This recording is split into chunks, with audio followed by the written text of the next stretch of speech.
This is why I give you more. Pepperoni? Oh yeah, go on. Should I get? Oh, I don't need plates still. Nice. Sorry, I don't need plates. It's pizza. Who are you again? Sorry. I don't know. I still have Should I pop them all? This is the waiting room. You know when it starts. Oh, we should start. Can I say anything? We should start. Yeah. Sorry. Yeah, you got 5 minutes. You got 5 minutes till it starts. This is like the trailers, you know? And you're waiting for it to I start. love this This is already. a preface. This is sick. You tried. I said, is this the hustle? Yeah. This came on in the CSM package the other day. Did you dance? I did, I got up and showed Should I my put margarita down there by you? Oh, I went to like a very little soiree the other day. Hardly.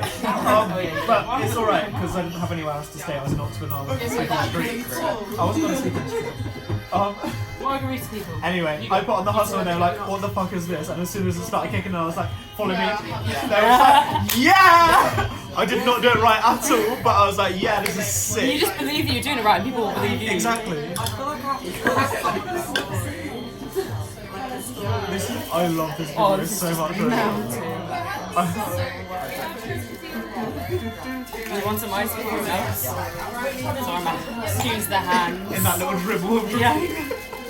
There's only like 2 ice cubes there. Gotta get rid of them before they melt. You chuck that in the bag behind, in the bin behind you. There's one more ice. Oh, get it then. No, you don't. You don't now, idiot. This is your time to get drinks. Get. Yeah. Go on. I'm just gonna double check it's still going. Yeah, it is. Wait, do I need to go to the shop? Do you want some? Yeah. We should go to the shop. Yeah. Or we can go to the shop. Can I have some You've got pepperoni? about 5. You've got about 4 minutes. Murray, do you have the pepperoni? I do. Can I have some, please? Yeah, I do. Want to go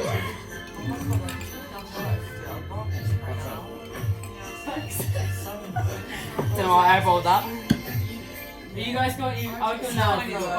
What's your shop? Oh, no, we can wait. Oh, we'll go after the hotel. Real housewives? They're like, I hate It's a long this, distance. like, I hate shopping. It's like, have you ever seen the Kardashians eat how they like rip up all their food? Treat them well. They like rip up all their food before they eat it like squirrels. Like, Amazing radio. like God, shiny if I'm really little hungry, I'll You literally got look love away the with Jane. it. Thank you. No, I was talking about something before. I was just I still would have done that. Thank you.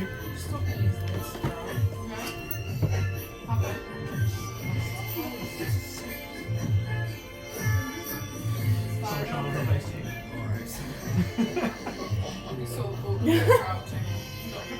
Pizza man. Is this you singing? Yeah. It's a recording of it's me singing the hustle, like in a recording that I slowed down. You look like you're wearing your dream jeans. You know those. Wait, do you want to sit this so you can see that? Wait, I'm gonna take my shoes off. Yeah, I'm gonna stop around. I'm gonna be on the table. We're doing all that time.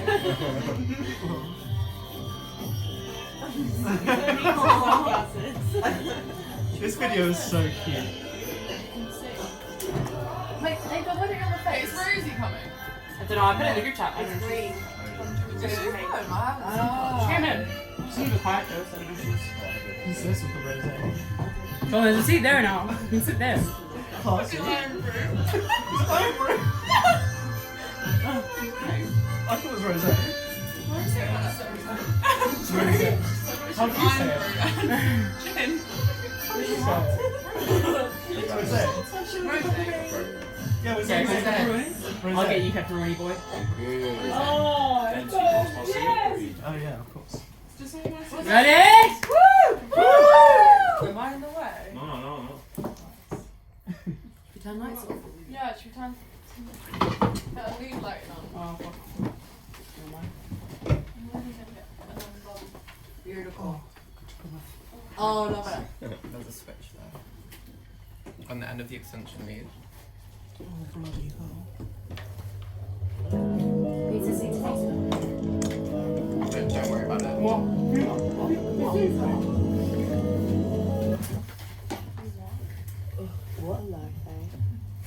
house sits atop a pizza hut, suspended above a bustling street, fulfilling childhood hopes of urban living. Being at home is so... The thing is, now that things are open, I don't order Just Eat. Because when I was at home, it was a way for me to do something out of the ordinary. Which is like, I would normally organise a dinner with someone or go do something. But because I couldn't, I was like, I guess I'm getting a Mackey's. And I was getting it like 3 times a week, which was so not... It was out of character for me to do that. I'd never had Just Eat before like that. And then now I had that period of time where my house actually thought I had a problem because I was ordering Mackey's around 3 times a week.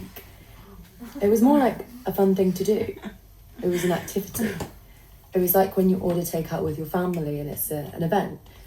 It's the back and forth of what are we ordering and when are we getting it. Do you know what I mean? It's an event. And because no one is cooking, you only have to clean up.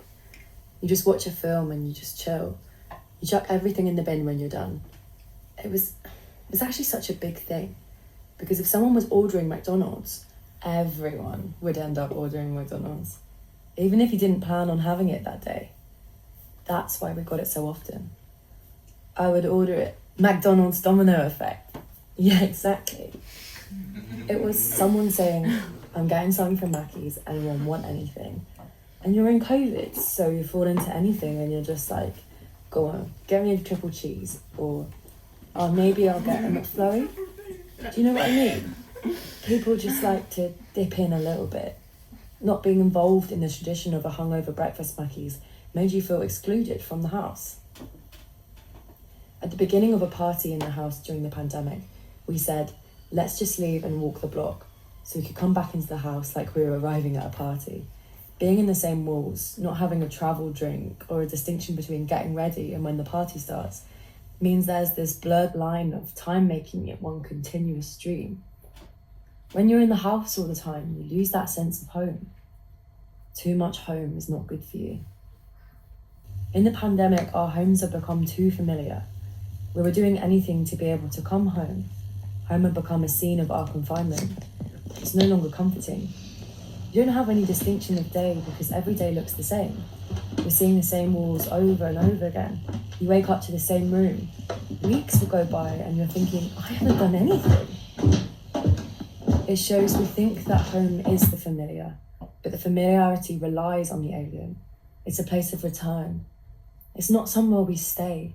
It's somewhere we come back to. Leaving the house for small journeys to the local Londis or the cafe across the road became so vital to the sanity of the house, cherishing the social interactions in our community, catching up with shopkeepers like old friends. My first conversation with the Londis man when I got excited over Buckfast on my shelf and he asked if I was Scottish. When I'm out and about in London, it's such a rarity to meet someone from Scotland, and there's this instinctual bonding with someone who's Scottish. There's an assumption of camaraderie because you're one of the same. It's like what Benedict Anderson says, that attachments to our national homelands become stronger the further we migrate away from them. My connection to home in Edinburgh is now less experienced and more romanticised than my self-chosen exile in London. A Buckfast stained Scottish flag draped on the wall, surrounded by pictures of my compatriot David Tennant. I always find myself bringing Scotland back to me in my house atop Pizza Hut.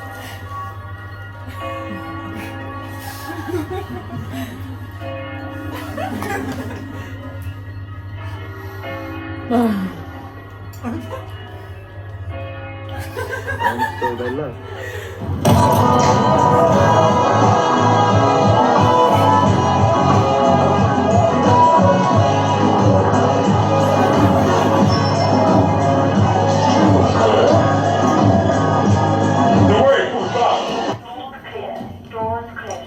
Cities, in their nature, are melting pots. There'll be something of everything in London, which is what makes it great. Even London does become tribal. If you're from the south, you think the south is the best, or either you believe Croydon is in London, or you don't. Becoming a Londoner means mastering the tube, but I refuse this obligation. Journeys underground are taken against my will, nothing more than a commute. It's so hard to fully explore London, even when you live in it. To know it inside out is a struggle in a short amount of time. Someone who lives in London could visit Australia before they step foot in Greenwich or Archway.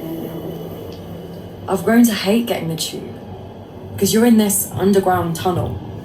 There are no landscape vistas to be seen out windows, only darkness. There's no concept of time on the tube. You can be ending your night when someone starts their day. Without seeing things go by, you don't even know what time has passed. It's this commuting purgatory. When you don't have that, it's visual external settings to look out on compared to a train or a bus. I just then start looking and watching people on the tube. The people become like this weird painting every time. This odd canvas that just changes all the time. Like it's never the same. Yeah, maybe you see the same old lady sitting on the priority seat a lot. But you also see Suits or Netflix watchers on their phone. Or the dickhead who's still got his rucksack on his back and he's just beating you up with it. Every tube experience has its own weird thing. Like that couple PPA just right across my room. So weird. It's so unnatural, the way the tube is. Now with COVID, everybody's kind of realising how weird and strange that process is for strangers. You're trapped, sardines in these carriages. Can't avoid humanity in those moments. That's what makes walks in nature so nice, because you can finally escape, like, humanity. Being on the tube is kind of disorientating, because actually the silence between people is broken, the rails are still there, because that's what the tube has always sounded like. No one speaks on the tube. The tube itself is silent, but the silence is always broken up by the company ricketing on the tube. The silence is unnecessary. The sound of the train breaks the content of the tube. And I was just thinking about in this journey, the sound of the tube happens like a trance. Like it lulls you into a kind of trance. That sound of that ricketing on the tracks, the banging of metal on metal, it's almost hypnotic, can be, I find. The hypnotic strangle of the commute. So mundane, so tedious, it's habitual. It does become, it's something so natural almost. It's a natural state for us to commute, isn't it? In our urban environment. My family drove to North Scotland, to Rannoch, on the day I was born, where my mum could leave the hospital. I obviously don't remember this, but my sister says, "You were crying, and Mum didn't want you to wake us all up because we were all downstairs sleeping. And she took you upstairs and put the TV on, and Formula 1 came on. And as soon as the Formula 1 came on, you went silent, because you were used to listening to it, because James always had it on. And you just thought it was a soothing noise."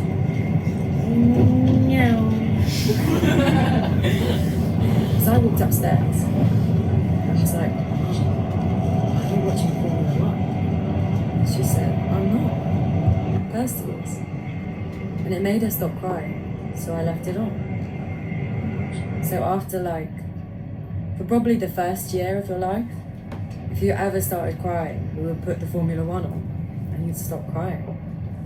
It's crazy, and I became a Formula 1 driver. Journeys back to childhood homes are spared of the commute's hypnotic quality. Their rarity makes them memorable in a way denied by the everyday cycle of travel to and from our places of work. The return to my Scottish roots becomes a ceremonial voyage. Its destination is a place of family, friendship, and nostalgia for cherished past. Being able to see outside the window of a train helps you to ground yourself into where you are on the journey. I've started to notice the complete evolution of architecture. It's so much more beautiful the farther you get away from the concrete jungle into historical stones and hills of Scotland. It's like watching a dog's tail wagging when they notice the car journey is getting closer to the big park. We don't get hills like Arthur's Seat in London.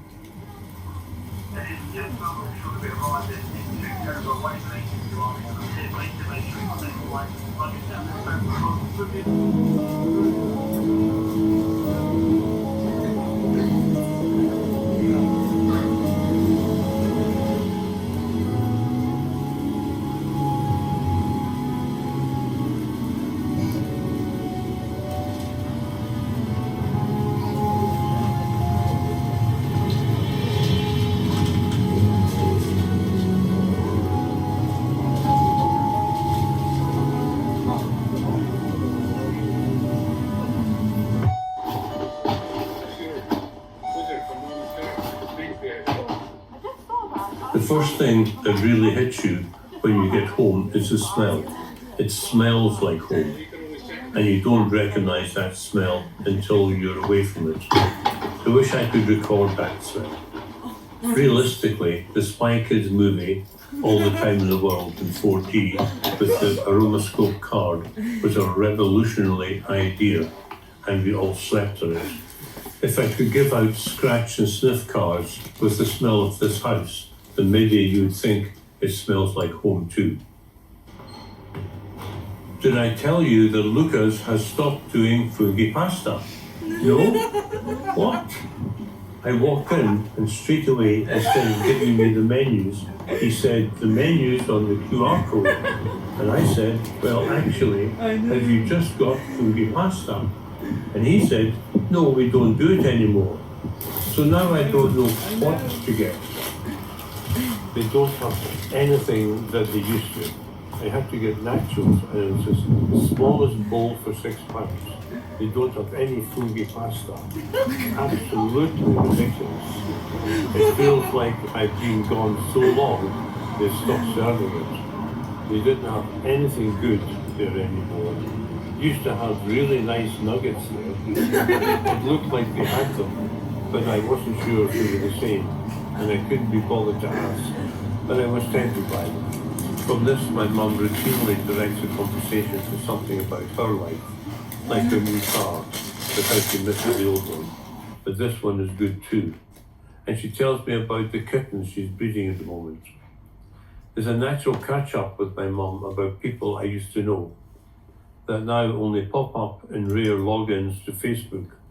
It's kind of comforting, but really just doesn't feel like that's a part of my life anymore. I wonder if these people talk to their parents about me in London, going to art school. It's a shame I couldn't have my funghi pasta. Living across from Lucas my whole life, I've seen every waiter come and go. That was my first time being back since the pandemic started. My cat, Charlie, died unexpectedly during the first week of the quarantine. Although he was 16 by then, so it wasn't unfathomable, but because I had been living in London for a year and a half at that point, it feels like every time I come home, I should be able to see him. Funghi pasta is another thing on my going home checklist that's been removed. Looking out the bedroom window and seeing the same old house across the road is reassuring. The view out the window is my grounding rock. The protective hold Scotland has on its history and architecture gives me some comfort.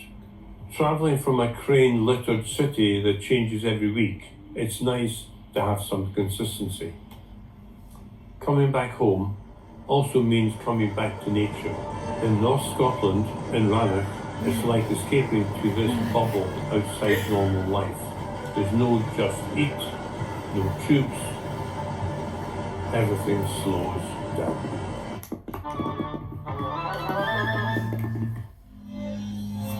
Ladies and gentlemen, boys and girls. Do you think those are the sheep that I saw the other day by the little hill around the corner? And this is just their daily commute to get some nicer grass. That's what they do. The other day, they were just grazing in a field and they didn't even plan it. They just think, I'm going to climb that hill. They just want some nicer grass. I'm climbing this hill because of the view, but they're not even doing it for the view. This is their big shop. This is their Costco. They were going to the local Tesco before, but they've decided to do a big shop.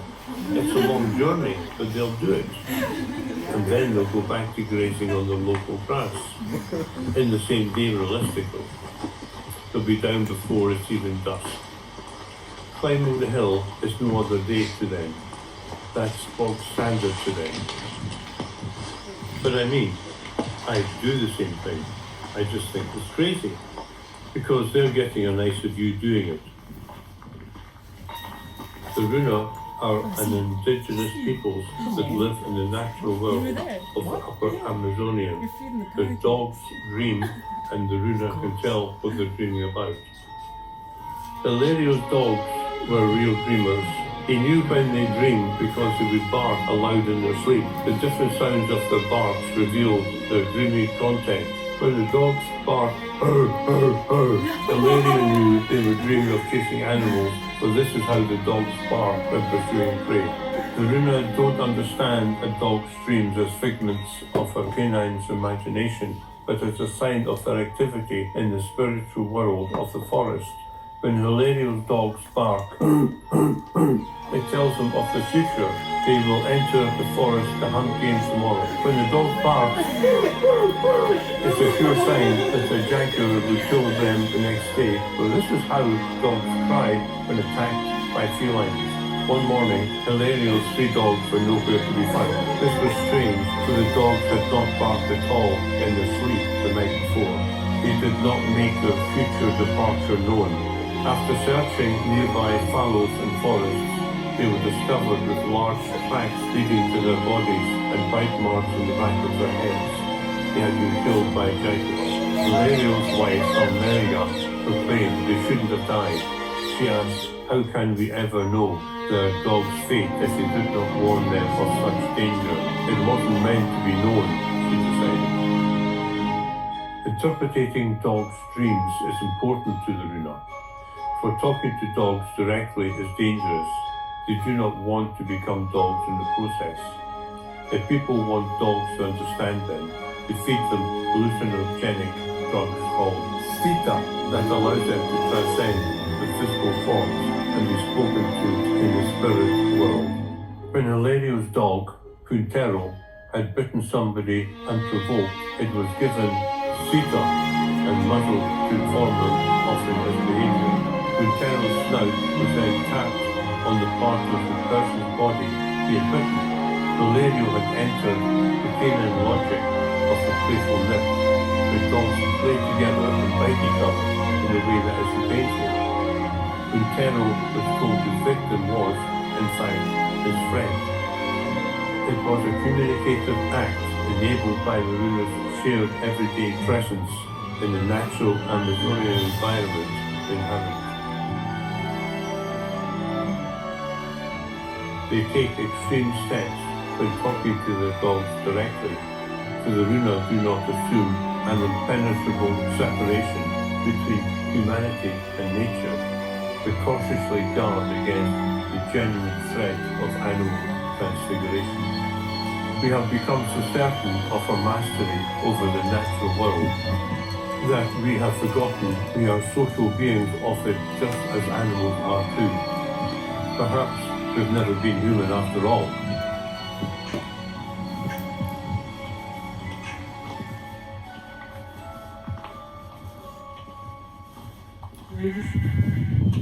The sheep are miserable bastards and they don't like me.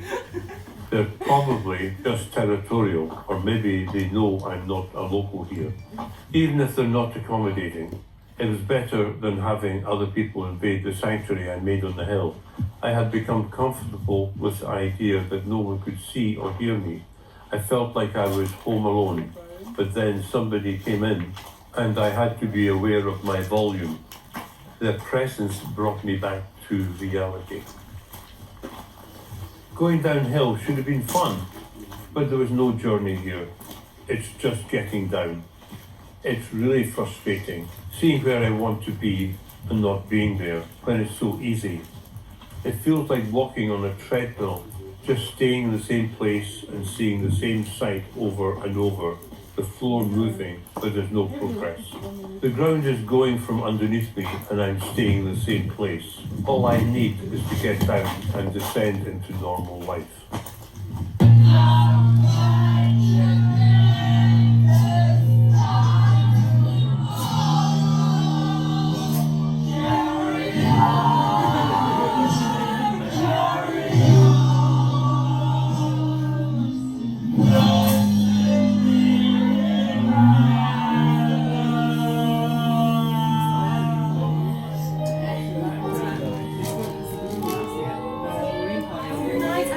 There's a purer quality to life here.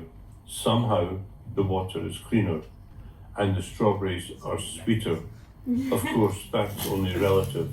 But I can say I trust dipping into lochs over the gloop of the Thames. The pure Baltic water can wash the London grime off my skin, like being reborn. The womb can be forgotten as the first home. The Malays in Palau, Langkawi, when a child is born, they and the placenta, which they call the uri, are seen as two siblings.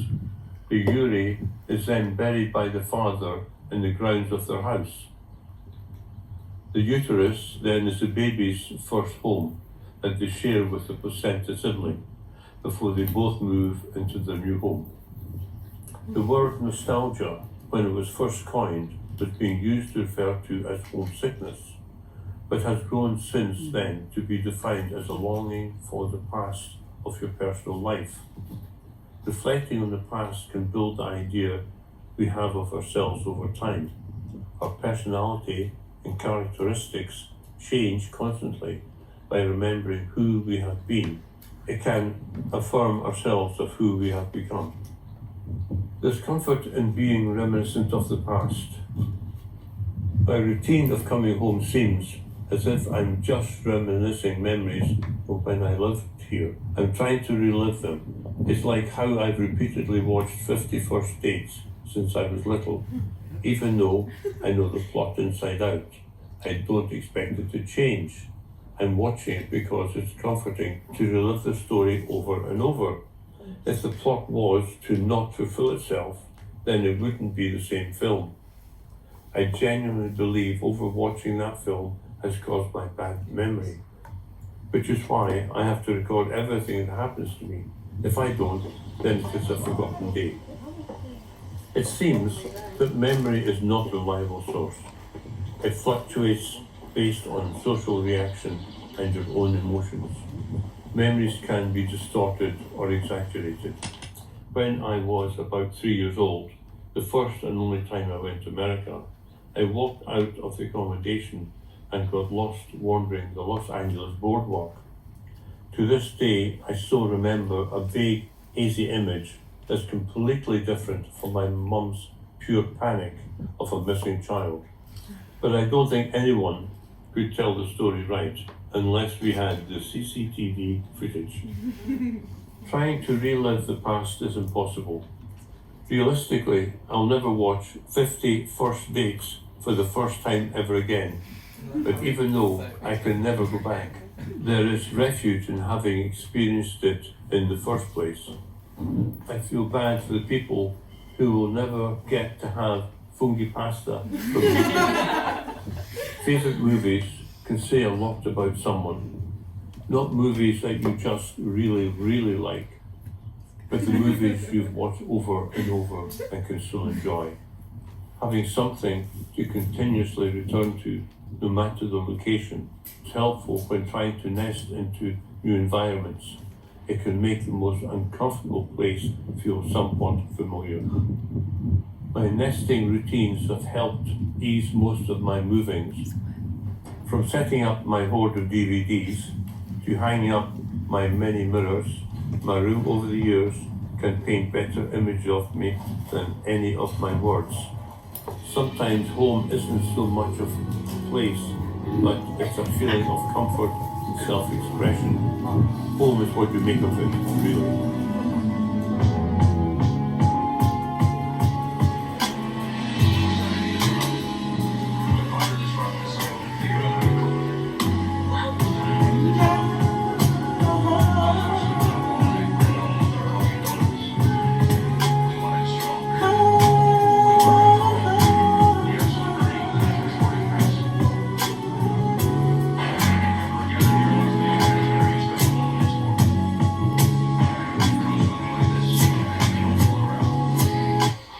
It's kind of silly to have a favourite road, but when it's getting to the end of the day and the car swings around the outskirts of PIZZA TSITA, I know it's not like any other road.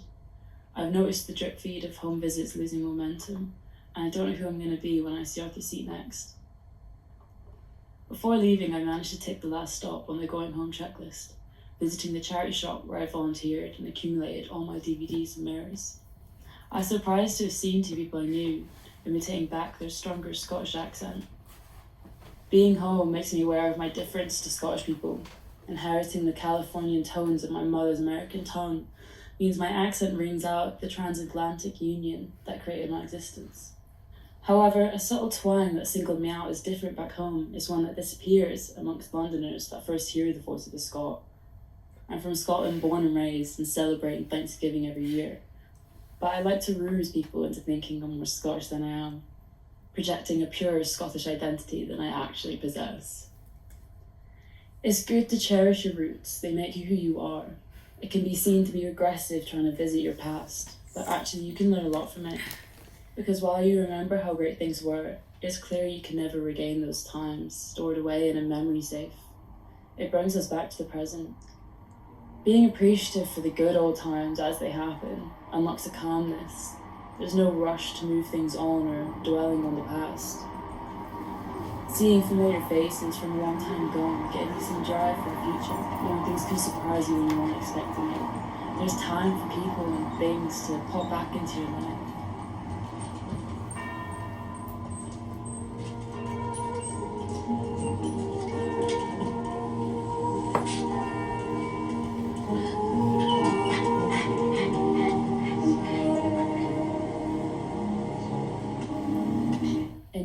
There's this occurrence called shy trees, where clusters of trees go towards the sun, but their crowns never touch the neighbouring trees.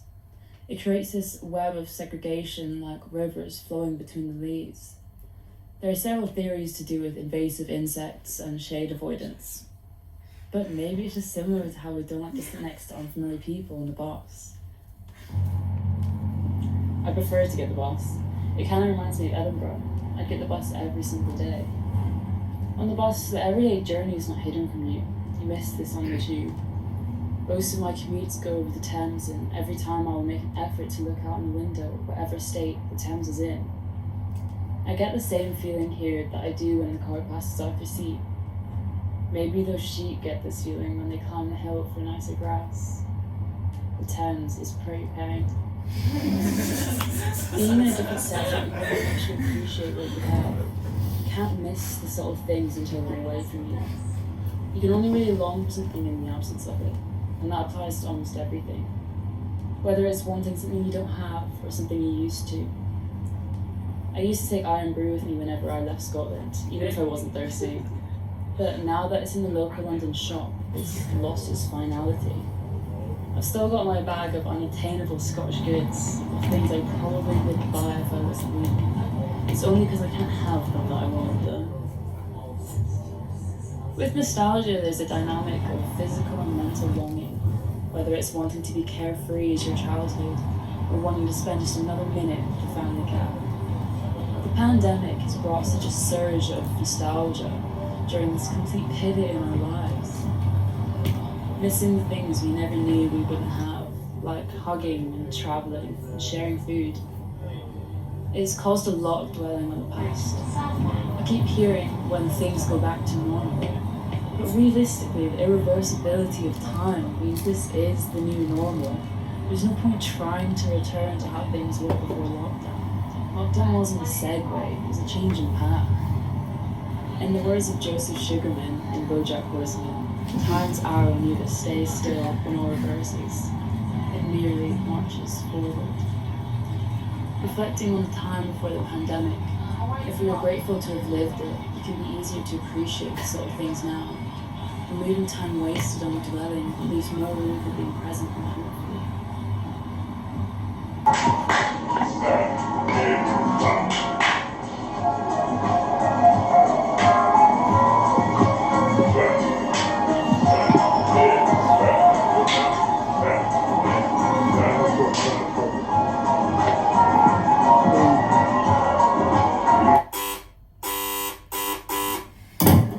Coming back to the flurry of London really whisked me off my feet. Delayed overcapacity trains, the debate of bus or tube, and disrupting roadworks. Sometimes it feels like there's not enough oxygen in the air to breathe.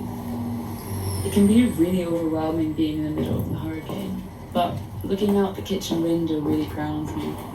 I know where I am now. If I had that aromascope card, I would tell you to start scratching. The smell of the street from the heat of the sun is something I never would have thought to be comforting. This is my first time coming home to the Pizza Hut house, and so I have to go through a new going home checklist. I found tokens of home that parallel my old self, like popping into the cafe called Michi across the road to talk to the Michi man and get the same old tricolour panini. There's also new different things like watering my plants and wanting to order a Mackey's. Sometimes you have to leave to be able to come home and complete the checklist. I find myself looking for home in places I go. I found home in the nature of Richmond Park, even though I say I don't think London feels like home because there's no expanses of nature. But everyone I know in London has a place to go which is a refuge of nature. They go to their house out of the city. But at the end of the day, you always come home. In Langkawi, it's frowned upon to not have dinner at home. People, the home, and even food are all embodied with the spiritual force called samanga that creates the mutual connection between all life's stuffs. It means that Malays sit down in their homes to eat rice meals.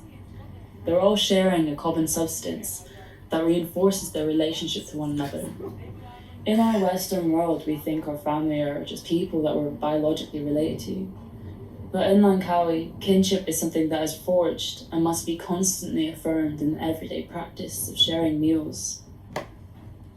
What I've realised is that watching films with people has brought so many of my relationships to fruition.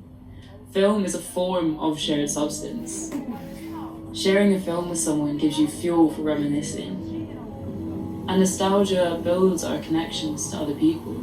Being able to talk about memories and return to shared movies once loved can form an emotional bond with the important people surrounding us. Making documentary videos of my life is material nostalgia. It's in my nature to order food and watch a film. And then make a film about it.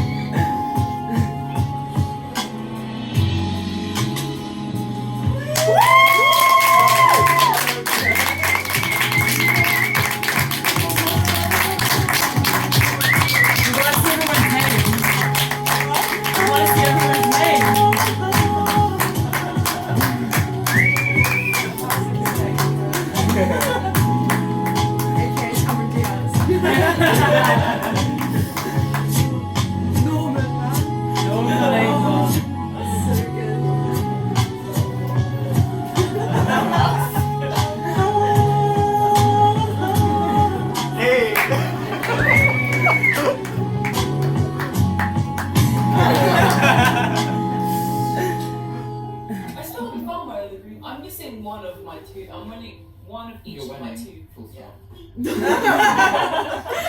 What is that? So I was I trying can't see. I was trying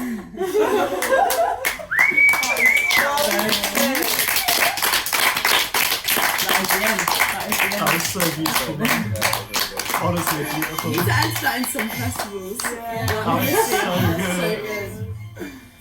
Back to the waiting room.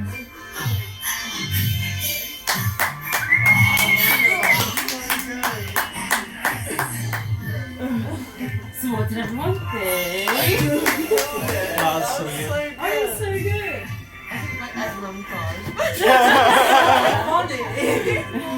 It's honestly such a travesty if you don't get that. You're, oh, it's just the dust that was smoking. You need to enter that in some shit. Yeah. You need to see that. Yeah. It's really beautiful. Why not? Why not?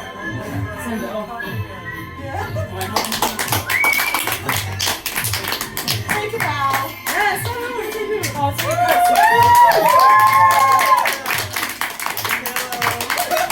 I had no idea of the depth and breadth of this project. I didn't know that was. I honestly, That was I had no idea what this was for. Like, this was really, really. So how can you explain that? You didn't at all. Can you bother? You sent me a Google Doc and said, don't worry about it, it's going to be layered with free voices. This was fantastic. It was so good. Thank you. Yeah, you killed that. What course do you study again? You don't even need to I'm worry always about so it. confused. Don't even I worry ask about every time and I forget every time. it. Illustration, visual media. That's why I forget. Yeah, no, it's too long. Too long. IVM as they call it. How many McDonald's is Wait, what? How many McDonald's in a film? Yeah, because it's breakfast, lunch, and dinner. Nice. That's smart. That is a clue to the narrative, by the way. Help as well. Yeah, help. To be fair, I have cut down. Yeah. Wait. I'm sorry. I'm gonna go back to one guess to go as well. I think I listened to it way too much. Yeah, I know, you the opposite of moderation. Just said it immediately. That's Sean's expertise. Is the I will review. I want to know more. Yeah, what's going on with that, eh?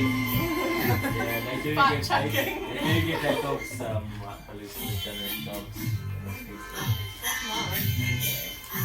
Oh, I thought it, right? Don't get me explaining Yeah, I read it and was like, you're gonna have to write that for me. I don't know how to explain that.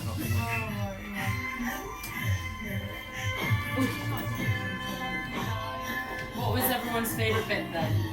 The second that Norm started speaking, Yeah. I was so excited. How good is he doing? Traditionally. What did you tell him? Just give him the script. I sat with him for 3 hours to record that 15-minute voice. We couldn't get it, he just couldn't read it, and I was like, it's like this, and he was like, yeah. And he would just stumble on his words, it was so funny. Yeah, he's a good bar. We sat there for like 15 minutes trying to discuss how to do the grunt, because we were like, what sounds like a dying dog? And then we were like, we need to make sure the second one sounds like the first one, because it's relating to the first one. The second one sound different to the first one. We sat there for like 15 minutes trying to figure out what dog we're going to do. So funny. That was so I was explaining that to Kurt. I was like messaging her in Ramic, like, you need to shout the end bit. Like, I know it sounds unnatural. I can't believe no one heard me. I was absolutely screaming in my When room. you were doing that, that was making me think. I bet when you were doing that, I thought you were sending me a voice note. And I was just in my room, like, If you can hear me making a voice note in my room, it's like I came down afterwards. I was like, oh, sorry if I shout again. Everyone was like, didn't hear anything. I was like, what? So I was screaming for 5 minutes, screaming like, na na na na na na. He's like in the same monotone, like na na na na na na na na na. Just. No one heard it. Can we go on the pizza hut roof? Oh, it's really crispy. I kind of don't want wet shoes on my bed. I can take them off. Yeah, if you want to. Just for I haven't been here. Like I want for men's. Yeah, let's do it. Sorry, We're going on the roof. If that only if we could go downstairs, I really don't No, mind. let's go on the roof. That means If it's not raining, if it is raining, I don't know. I can have some traffic through my room. If that Oh yeah, Try that would be Riley's good. because I can now get out of Kirsty's window. Riley's is I think harder. Riley's is harder. I can go out of Kirsty's window. No, sorry. Okay, bye. I'm so sorry. With every minute, I'm just absolutely Oh no. I've repaid. Yeah. Are we never met, by the way? That was so I fun. didn't think about it Nice to anyway. meet you. Kirsty. It's easy to remember. It's the same one. So I'm going to do this one because I've done it before. Not that I'm very Wait, I need to take my shoes Most off. shoes are in the passing room anyway, so feel free, you got some Yeah. It just makes me do this. Gotta make a film. Now it's just much that I'm like, oh my god, Inspiration. It did the opposite for me. It like really inspired me to make yeah, films. same. I can't lie, I feel really bad with my third year final media. Like, I made a film, was not good. So it was my final for like You too. 30 seconds, 30 minutes. I'm gonna see you soon. Yeah, after this week, I'm so Yeah, I'm gonna have to do that somewhere. Yeah, I'm gonna have to do downstairs. We can do it on the projector now. Oh, you got it.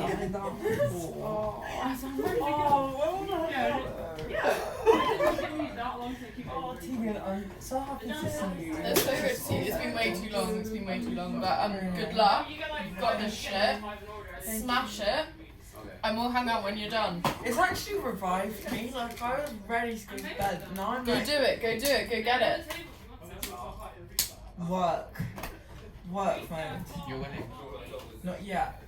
But I You will be winning. Did I bring my phone down? Oh, it's so nice to see you. I'm gonna go to bed as well. Happy to meet you. We'll hang out soon for sure. Now COVID's gone. Yeah. I mean, we're two households. No, I know. It's good. That we can just go between our two houses. Yeah, of course. I want to go outside. But I need a wee. We haven't can do that first. Oh, I thought you. Huh? Oh, go out. I thought you were like, I want to go out. Oh yeah, we can go out when it's loud. We had a crazy night out the other night, didn't we, Daisy? Come on, cowboy.